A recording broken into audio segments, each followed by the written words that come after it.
Welcome welcome welcome, स्वागत है आपका एक और नई वीडियो में। नदी किनारे बैठे हुए हैं हम, एक पुल के नीचे बैठे हुए हैं। कॉफ़ी पीने आए थे यहाँ पे। मस्त नदी की बेल्ट में बैठ के कॉफ़ी पी रहे हैं। लोग बोलते हैं कि भाई कैफ़े में जाके बैठ के पियो। कैफ़े में भी बैठते हैं हम कभी कभी, पर इसका जो मज़ा है ना एकदम नदी किनारे। और अगर तुम बियर वगैरह पीते हो तो शायद तुम्हें और ज़्यादा मज़ा आ जाए, पर हम बियर वगैरह कुछ नहीं लाए हैं। हम बस कॉफ़ी इंजॉय करने आए थे। मेरे पास पीनट्स रखे हुए हैं। मैंने अभी प्रोटीन शेक पिया है। प्रोटीन शेक बचा है क्या, दिखा देता हूँ अगर बचा होगा तो। अंदर रखा है तो प्रोटीन शेक पी रहा था मैं। और यहाँ पे बस एक हिचाइकिंग करके हम लिफ्ट लेके यहाँ पे आए थे। मज़े कर रहे हैं यहाँ पे। मछलियाँ भी हैं इस पानी में थोड़ी थोड़ी। और ये पानी बहुत भर के चलता है। जब बारिश आती है तब बहुत ज़्यादा पानी होता है यहाँ पे, पर अभी बहुत थोड़ा पानी है। पर नहा सकते हैं, कुछ लोग नहा रहे हैं, हमारे पीछे भी नहा रहे हैं। लास्ट में दिखा दूँगा मैं। और एक और वीडियो बनाया था मैंने। तो क्या बात करनी है भाई, आज क्या बात करनी है भाई, क्या चल रहा है लाइफ में, लोगों के क्या चल रहा है, लोग क्यों आज़ाद नहीं हो पा रहे हैं, क्यों ट्रैप में फंसे हुए हैं। अच्छा, मैं तो ये जब यहाँ पे शांति में रहता हूँ ना, तब मैं ये भी सोचता हूँ मैं तो शहर में क्या पै पै पै पै इतनी जो आवाज़ आती है। हमें चिड़ियाओं की इस वक्त आवाज़ आ रही है तो हमें बहुत अच्छा लग रहा है यहाँ पे। पर मैं ये सोचता हूँ कि जब मैं याद करता हूँ कि मैंने पूरा जीवन अपना दिल्ली में बिताया, ये मेरी चॉइस नहीं थी, ये हम पे थोपा गया। हमें थोपा गया कि हमें एक ऐसे देश में पैदा कर दिया गया जो गरीब है, डेवलपिंग है। ये थोपा गया हमारे ऊपर कि हमें एक ऐसे गरीब परिवार में जन्म दिया गया। और धार्मिक परिवार, गरीब से भी ज़्यादा गंदा क्या होता है मैं बताता हूँ, धार्मिक। जो परिवार धर्म को फॉलो करता है वो ज़िंदगी भर गरीब बना रहेगा। गरीबी से निकलना बड़ा आसान है अगर तुम्हारे साथ धर्म या अंधविश्वास को तुम नहीं मानते हो तो। लेकिन एक ऐसा परिवार जो धर्म, अंधविश्वास और इन सब चीज़ों को मानता है, वो रैशनल कभी भी नहीं हो सकता।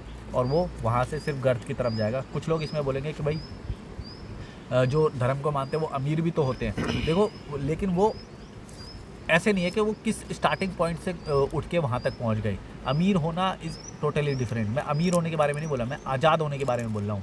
अमीर होके भी हो सकता है कि आप आज़ाद ना हो पाओ कभी भी। जैसे एक रिसेंट एग्जांपल था UK07 जो राइडर, उत्तराखंड का जो लड़का था, वो 27 साल का कुछ लड़का, वो डिप्रेशन में आ गया। उसके पास इतने सारे पैसे आए, अमीर हो गया। भले ही वो मानता भी होगा, उसने दिखाया भी है कई बार, वो तिलक विलक लगाता था कुछ तो, गाड़ी जब लेता था, है ना। अमीर भी है, पैसा भी आ गया, लेकिन क्या वो उसे सस्टेन कर पाया? क्या वो खुश था?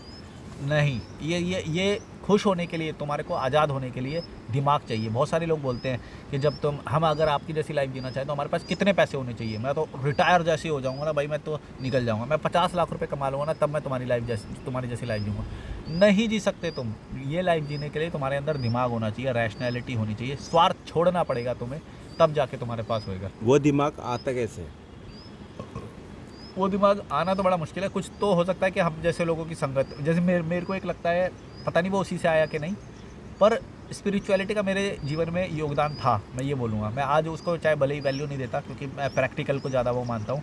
लेकिन उस वक्त जब मेरा को कोई रास्ता नहीं समझ में आ रहा था कि भाई ये क्या है, तब वैराग्य की मेरे को ज़रूरत थी। क्योंकि भाई इतनी चीज़ें ज़रूरी नहीं है, वहाँ पे संयम चाहिए होता है, वरना इंसान जो है ना ब्रेक डाउन कर सकता है। वहाँ पे करते हैं लोग ब्रेक डाउन, है ना। लेकिन उस समय अगर तुम अपने आप को संभाल ले गए तुम, क्योंकि तुम्हारे अंदर पावर तो है, तुम्हें बस एक मौका चाहिए। वो मौका आने तक तुम्हें बस सस्टेन करना होता है। वहाँ पे मेरे को स्पिरिचुअलिटी ने जो वैराग्य दिया था, उसके कारण मैं काफ़ी अपने आप को स्थिर रख पाया और धीरे धीरे अपनी पावर को गेन किया। तो तुम मेरे वैराग्य को, जो मेरे लाइफ में चल रहा है, उसको गलत क्यों बोलते हो फिर? मैंने कहा बोला? मुझे ऐसा लगता है कि यार तुम फोर्स करते हो कि यार जल्दी चेंज हो तुम। नहीं, मैंने नहीं बोला। तुम्हारा टाइम तो तुम्हें लगेगा ही, पर ये है कि तुम मेहनत तो तुम कर सकते हो। क्योंकि मैं तुम्हारे 24 घंटे ट्रैक करता हूँ ना। मैं 24 घंटे तुम्हारे तो मैं देख ही रहा हूँ। तुम 24 घंटे में और जितनी मेहनत कर सकते हो, तो स्टिल तुम उस वैराग्य के साथ भी वो 24 घंटे का इस्तेमाल कर सकते हो। क्योंकि जब मेरा वैराग्य चला था तब तो मैं जॉब भी कर रहा था। उससे पहले भी मेरा शुरू हो गया था, है ना। तो अब जैसे तुम यहाँ पे बैठो ना, ये भी वैराग्य का ही हिस्सा है। तुम अपनी मटेरियलिस्टिक चीज़ों से बहुत दूर हो, है ना। क्या क्या है हमारे यहाँ पे? कॉफ़ी है, बस ये छोटी मोटी चीज़ें हैं। फ़ोन भी है हमारे साथ, इंटरनेट भी है, पर ये बहुत छोटी छोटी चीज़ें हैं, है ना। हाँ, लेकिन इतनी भारी चीज़ें नहीं है। या फिर हमारे अंदर भाव नहीं है। सबसे इंपॉर्टेंट होता है भाव।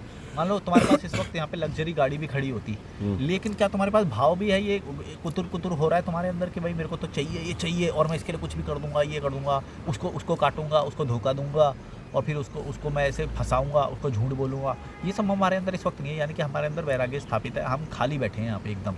मतलब हमें नहीं चाहिए कोई भी, ना रिश्ता, ना एसेट्स, ना कोई रिलेशन हो गया। और ना कोई इवेंट हमें कराना है, ना इज्जत बनानी है किसी की नज़र में। तो जब मेरे साथ ये प्रोसेस गुजर रहा है, जब मैं वैराग्य में गुजर रहा हूँ, आप गुजर चुके हो, तो मेरे वैराग्य में गुजरने के जो पेशेंस है वो आप क्यों नहीं दिखा पाते हो? आप कहते हो कि जल्दी चेंज हो, जल्दी चेंज हो, मेरे लिए या अपनी गर्लफ्रेंड के लिए, जो भी है। हमें कहीं ना कहीं ये लगता है कि आप थोप रहे हो। जल्दी चेंज होना जब मैं तुम्हें बोलता हूँ तो किस चीज़ के लिए बोलता हूँ, वो कौन सी चीज़ होती है? कि क्या तो ये तो मैंने झेल चुका है, मुझे पता है इसका कुछ फ़ायदा नहीं मिलेगा, ये फ़ायदा मिलेगा भी तो छोटे टाइम के लिए मिलेगा। तू आगे निकल, जल्दी आगे निकल, क्योंकि तू मेरे साथ है। पर कौन सी चीज़ में वो चीज़, इवेंट तो बताओ। जैसे मेरा वैराग्य चल रहा, मेरा पैसा कमाने से मोह भंग हो गया है। सही बताऊँ, मैं ऐसा नहीं कि मैं कमा नहीं सकता, आपको पता ही है मैं इन्वेस्टर हूँ, मैं वो कमा पता है क्यों होता है? क्योंकि तुम वैराग्य के साथ साथ तुम अपनी जब इच्छाएं बताते हो तो मुझे पता है वो वैराग्य वाली नहीं बता रहे हो, तुम बता रहे हो मटेरियलिस्टिक वाली। तुम क्या है ना, दोनों नावों में पैर रख रहे हो। तुम एक तरफ बोले कि मैं वैराग्य इंजॉय करना चाहता हूँ, दूसरी तरफ तुम मेरे को कई सारी, मैं इसमें नहीं बता सकता, तुम्हारी इच्छाएं अभी जो हैं उनको अगर तुम्हें पूरा करना है तो तुम दोनों नाव में पैर नहीं रख सकते। या तो संपूर्ण वैराग्य बोलो, फिर वो दूसरी चीज़ों के बारे में बात ही मत करो जो मैं इसमें नहीं बोल रहा हूँ, है ना। वो दूसरी चीज़ों के बारे में बात करते हो, वो तो ये दिखाता है कि तुम वैराग्य की बस बात कर रहे हो, अभी वैराग्य वाले उस पर हो नहीं। या तो तुम उसकी बात करो कि भाई मेरे को तो चाहिए ही नहीं ये सब, लेकिन जब तुम ये बोले कि मेरे को तो चाहिए भी, तो फिर तुम्हें मेहनत भी करनी पड़ेगी तो उसके लिए। आपका कहने का मतलब ये है कि मेरा अभी संपूर्ण वैराग्य नहीं आया? बिल्कुल नहीं। अब मैं बताऊँ क्यों नहीं आया। हम्म, क्योंकि मुझे लगता है कि ऐसा कि समाज में या फिर मेरे पेरेंट्स हैं या फिर जो भी है, वो कहीं ना कहीं मुझे ऊपर देखना चाहते हैं एज अ मेटेरियलिस्टिक वर्ल्ड, सबके क्योंकि उन्होंने इन्वेस्ट करा मेरे ऊपर। हाँ, इन्वेस्ट इंडियन के सबके। हाँ, अब मेरा चल रहा है वैराग्य फेज। अब वैराग्य में कैसे, जैसे मैं स्पिरिचुअल ज़्यादा हो गया, मैं भक्ति योगा कर रहा हूँ। हाँ, काफ़ी चीज़ों में तुम्हारा सही है वैराग्य जो है, पर काफ़ी चीज़ों में अभी थोड़ा सा बिगड़ा हुआ है। वहाँ पे या तो उसको बैलेंस कर लो कि भाई पैसे कमा लो और बढ़िया वो सब जी लो, या एक ये होता है कि भाई पूरी तरह से जो मॉन्क मोड होता है उसको अचीव कर लो। फिर वहाँ पे इन पर दोनों में मुझे से ऐसा डर लगता है कि अगर मैं स्पिरिचुअलिटी में गया तो मैं मेटेरियलिस्टिक वर्ड से हट जाऊंगा। तो अभी मेरी जैसे सस्टेनेबिलिटी वाला इशू आ रखा है कि मैं भाई, मैं एक बात बताऊँ, ऐसा नहीं है कि तुम स्पिरिचुअलिटी में गए नहीं हो, हाँ, तुम मैं स्पिरिचुअलिटी हूँ, में। पर मैं ये कह रहा हूँ कि मुझे ना सस्टेनेबिलिटी भी मेंटेन करनी है। और मेरा पता क्या है, मैं जैसे इसीलिए तो बोलता हूँ कि उसको बैलेंस करना बहुत ज़रूरी है, मटेरियलिस्टिक और उसमें दोनों में देखो, अगर ये बात हो जाए कि भैया तुम्हारा अगर नेट पैक खत्म हो रहा है और तुम्हें फर्क नहीं पड़ रहा, तब तो तुम बोलना कि तुम्हें वैराग्य है। अगर तुम्हारा नेट पैक खत्म हो जा रहा है और तुम वो बोलो यार मैं नेट पैक खत्म हो गया, अब मेरे को रिचार्ज भी कराना है, पैसे भी नहीं है, तब तो ये दोहरी बात हो गई ना। या तो तुम सच में वैराग्य में होते तो तुम्हें फर्क ही नहीं पड़ता कि भाई नेट खत्म हो गया, कोई बात नहीं, मैं तो शांति में हूँ, मजे में हूँ, स्पिरिचुअलिटी मेरे पर ऊपर हावी है और मैं इंजॉय कर रहा हूँ। लेकिन अगर तुम ये बोलो कि मेरे को तो नेट भी रिचार्ज कराना है, डेटा रिचार्ज ही कराना है, और मैं स्पिरिचुअलिटी में भी, ये दोनों नहीं, फिर ये बोलो कि भाई मैं नेट तो रिचार्ज कराना चाहता हूँ, और या फिर जो मेरी बेसिक जो ज़रूरत है उसके लिए तो मैं पैसा जमा करूँगा ही करूँगा, और करना भी चाहिए। मेरे को तो ऐसे ही लगता है, मैं तो करता हूँ। पर मुझे ये डर रहता है कि जैसे मैं ऐसा नहीं कि मेरी थ्रू वो लाइफ लाई गई, अब मुझे नहीं पता एक्सटर्नल पावर है या क्या है। जैसे मैं स्पिरिचुअलिटी में मुझे लाया गया, मुझे ऐसा फील होता है कि एक कोई एनर्जी है, क्या है जो भी है। तो जैसे शिव भक्ति थी, मैं उसमें गया, मैं एथिस्ट हूँ मतलब कहने को, बट फिर अभी कृष्णा वाला आ गया, तो उसमें मुझे ऐसा लगा कि अगर मैं प्योरली इस लाइन में अगर चला गया, जो कि मेरा इंटरेस्ट आ रहा है, तो मैं मेटेरियलिस्टिक वर्ल्ड को कैसे देखूँगा।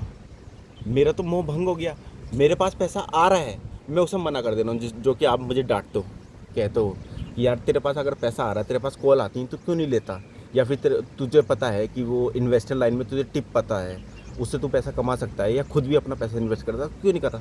मेरे अंदर वो पैसा कमाने वाला भावना बिल्कुल ख़त्म हो गया। तो इसको कैसे देखोगे आप कि यार, देखो तुमने मेरे अंदर भी देखा होगा, मैंने भी बहुत बड़े बड़े प्रोजेक्ट तुम्हारे सामने मैंने डिनाई करे हैं, मैं कई बार मना कर देता हूँ, लेकिन जितना मेरे को चाहिए मैं उतना निकालता हूँ, उतना मैं करता हूँ। यानी कि जो मेरे कंफर्ट में जो कॉल आती है या वो होता है उसे मैं ले लेता हूँ। बहुत सारे प्रोजेक्ट में तुम्हारे सामने मना करे, मैंने पैसे भी वापस करे हैं क्लाइंट्स के, कई बार मैंने पैसे वापस करे, मैं बोला इतना सब मैं नहीं लूँगा। तो मैं क्या करता हूँ, मैं सिलेक्ट करता हूँ कि जो मेरा ज़्यादा ब्रेन को ज़्यादा वो नहीं दे रहे और उतना पैसा मेरा आ जाता है ना, तो उतनी मेहनत मैं करता हूँ जितना मेरे को ईजिली आ जाए। तो मैं दोनों में बैलेंस बहुत अच्छा कर लेता हूँ, मेरे को यही चाहिए था और यही मेरे को सही लग रहा है। मैं चाहूँ तो इससे ज़्यादा भी पैसा कमा सकता था, मेरे पास बहुत अपॉर्चुनिटी आई, पर मैं वो चाहता नहीं था। मैं अपने जो, जैसे मैं अभी यहाँ पे बैठा हूँ ना, मैं ये चाहता था कि मैं बैठूँ और मेरे को कोई दिक्कत ना हो, मैं बैठा हूँ, ये मेरा अचीवमेंट है, और मेरे को कोई कमी नहीं हो रही नेट रिचार्ज कराने में और खाने में, ये मेरी अचीवमेंट है कि मेरे को खाने के लिए भी कहीं पे भी वो एक्स्ट्रा एफर्ट नहीं करना। क्योंकि जिस दिन तुम्हें अगर खाने ये जो मिनिमम पैसा है अगर ये जमा कराने के लिए भी जिस दिन स्ट्रगल करना है तो स्पिरिचुअलिटी हैम्पर होगी। मतलब ये दोनों एक दूसरे के संपूरक हैं, मतलब एक दूसरे के सप्लीमेंट्री हैं ये दोनों।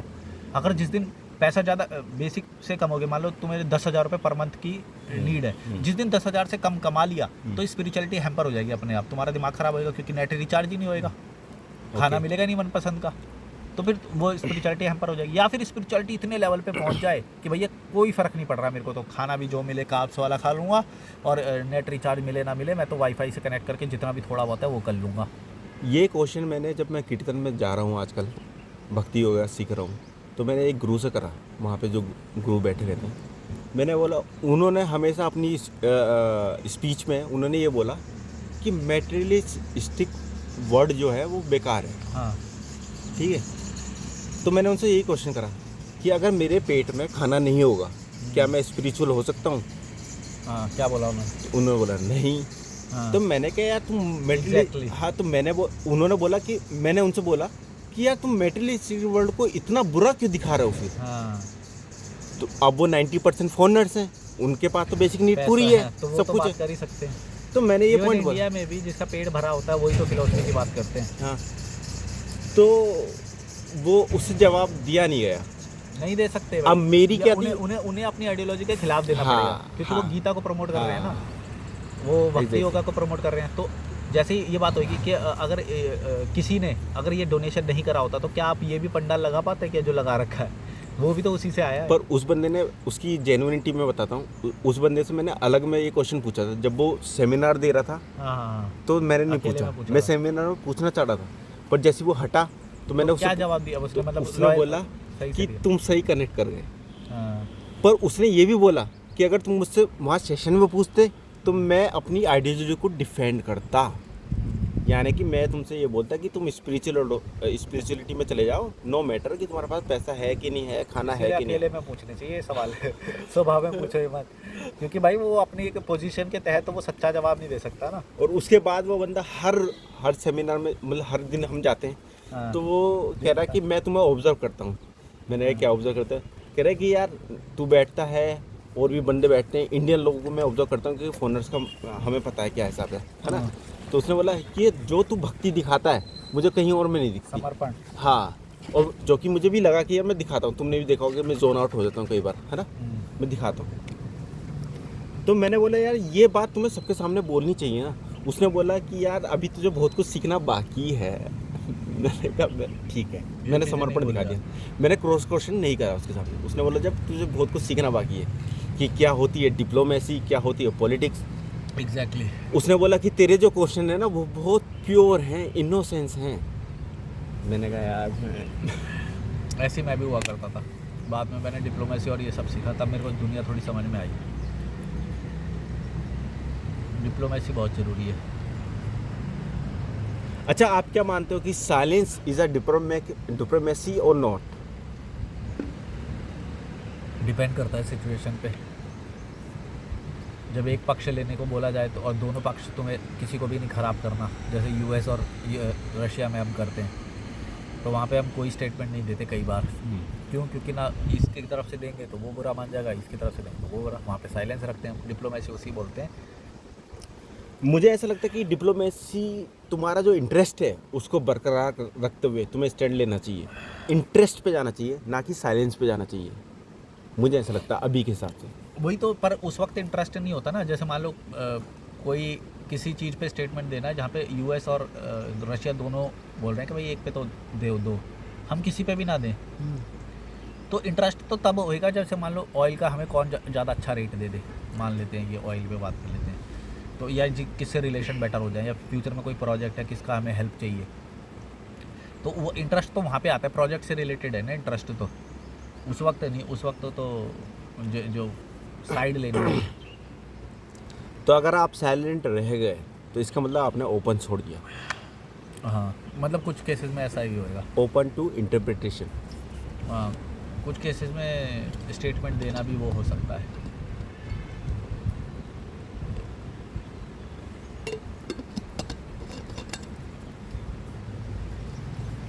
अगर किसी को डिप्लोमेसी सीखनी है ना, तो मैं बोलूँगा कि बिग बॉस शो देख सकते हैं। रोडीज़ के ऑडिशंस होते थे ना, जो इंटरव्यू, वो देख सकते हो।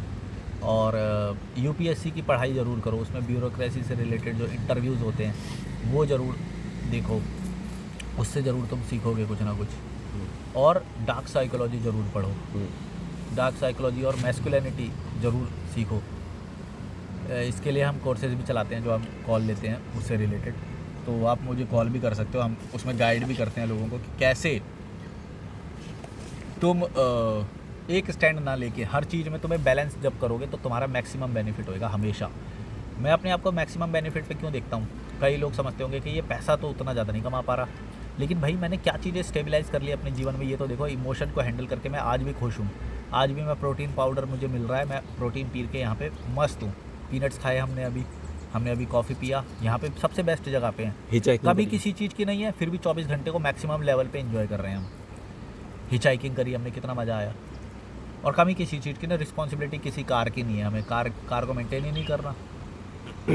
कोई होली का रंग गेर दिया, डेंट मार दिया, फ्यूल ख़त्म हो गया, मेंटेनेंस पे जाना है, कोई दिक्कत ही नहीं है। तो जो जैसे एक क्वेश्चन और आ रहा है कि जो न्यूज़ में ये न्यूज़ चल रही है आजकल, हाँ और मुझे ऐसा लगता है 90% लोग ना न्यूज़ देखते हैं जस्ट फॉर द डोपामिन। हाँ भाई मज़ा आ रहा है, इधर से मिसाइल डाली, उधर से मिसाइल डाली। मेरी मजबूरी ये है कि मैं शेयर मार्केट का बंदा हूँ तो मुझे देखनी पड़ती है, पर मेरा अंदर से ये आता है कि मैं न्यूज़ से कट हो जाऊँ।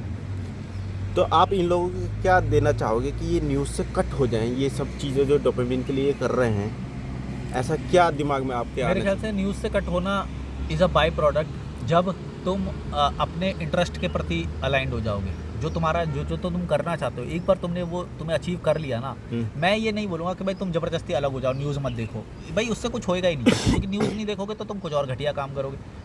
ज़रूरी क्या है, जब तक तुम अपने लाइफ का पर्पस ना फाइंड करो। जैसे मेरे को नदी पे बैठना था भाई, मैंने बचपन से सोच रखा था मेरे को नदी पे बैठना है, मेरे को पहाड़ों में रहना है, मेरे को मज़ा आता है इसमें, है ना। मैंने ये सोच रखा था, मेरा ये पर्पस है कि मेरे को इसी लाइफ में सस्टेन करना है और घटिया जगह पे नहीं रहना। ये मैंने सोच लिया था, ये मेरी लाइफ का पर्पस है ना, इन्जॉय करना है मुझे। अगर किसी बंदे को ये चीज़ नहीं मिली कि वो उसको इन्जॉय क्या करना है, मज़ा क्या करना है, तो वो न्यूज़ देखे ना देखे, इससे कोई फ़र्क नहीं पड़ता है। फ़र्क तब पड़ता है जब तुम्हारी लाइफ में कोई ध्येय है कि नहीं, तुम्हें लाइफ में मिल गया वो जो तुम्हें चाहिए था, तुम्हें चेस क्या कर रहे हो। अगर तुम्हें यही नहीं पता तो तुम न्यूज़ देखो या ना देखो, कोई फ़र्क नहीं पड़ता।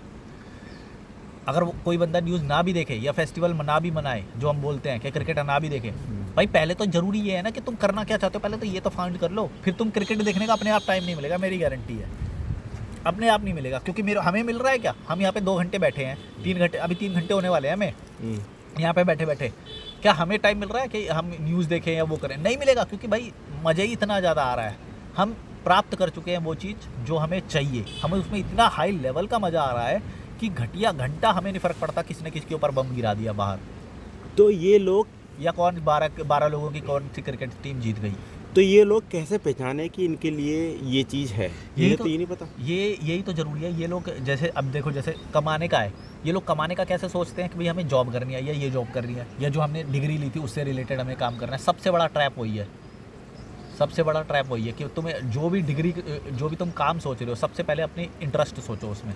अगर तुम इंटरेस्ट ही नहीं खोज पा रहे हो तो तुम कितने भी उससे अर्निंग या कुछ भी कर लो। और अगर नहीं कोई खोज पा रहा तो फिर उसके लिए क्या? तो फिर उसे भारत यात्रा पे निकल जाओ, या फिर आंख बंद करके बस एक बार सोचो कि तुम्हारे पास बहुत सारे पैसे हो तो तुम क्या करना चाहोगे। या फिर मैंने जब ये करा था तो मेरे आंख में ट्रैवल आया था भाई, मैंने ट्रैवल करना चाहूँगा। अगर मेरे पास बहुत सारे पैसे भी हो जाएंगे तो मैं क्या करूँगा, मैं ट्रैवल करूँगा, तो मैं ट्रैवल में पैसे कमाऊँगा। मैं ट्रैवल कर रहा हूँ, मैं पैसे कमा रहा हूँ, कैसे मैं लोगों की हेल्प कर सकता हूँ, मैं ये सोचता हूँ। दूसरा मैंने बोला कि भारत यात्रा में तुम बहुत सारे लोगों की जीवन देख लेते हो कि कौन कैसे जी रहा है, कौन दुखी है, कि किसके पास बहुत 4 फैक्ट्रियाँ हैं लेकिन फिर भी दुखी फिर रहा है। तो फिर तुम्हें पता चलता है नहीं, फैक्ट्री लगाने से कुछ नहीं होगा, कुछ और है जो मैं वो कर रहा हूँ।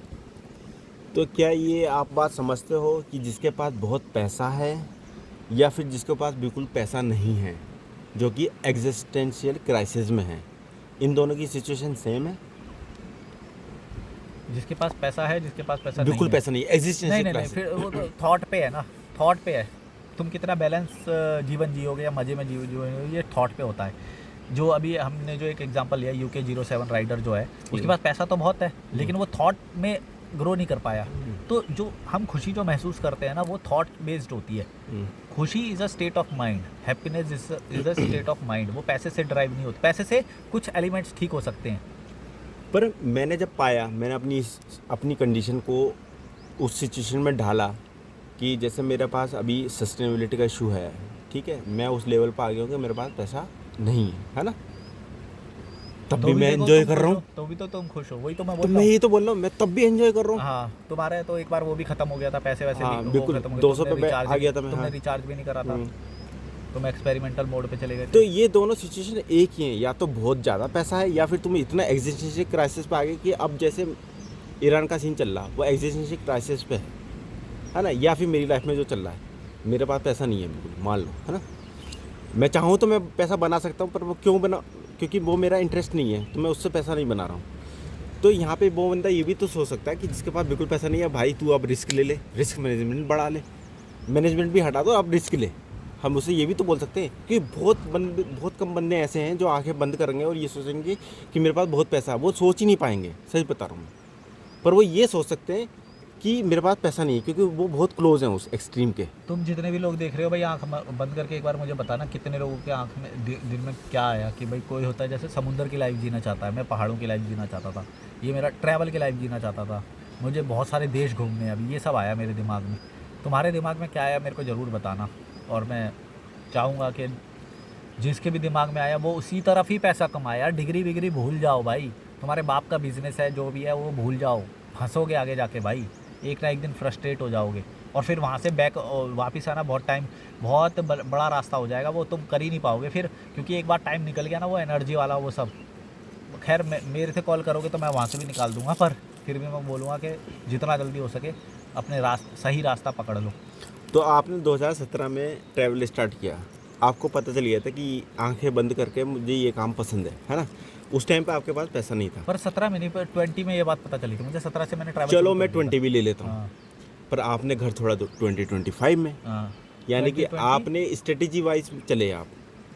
तो आप इन लोगों को ये मैसेज क्यों नहीं देना चाहते कि आप स्ट्रेटेजी वाइज चलो? क्योंकि मैं स्ट्रैटेजी वाइज नहीं चलाता, अगर मैं तुरंत भी तब भी नहीं निकला होता, तभी मैं वो कर लेता। तो 2020 में क्यों नहीं छोड़ा? देखो फिर मैं बताता हूँ फिर, तो इसमें क्या है कि तुम्हें स्ट्रांग होने के लिए हमेशा वो करना पड़ेगा। मैंने स्ट्रांग होने का प्रोसेस बहुत पहले शुरू कर दिया था, जबकि मेरे को ये बात पता नहीं थी कि मैं घर छोड़ दूंगा या छोड़ना पड़ेगा, मुझे नहीं पता था।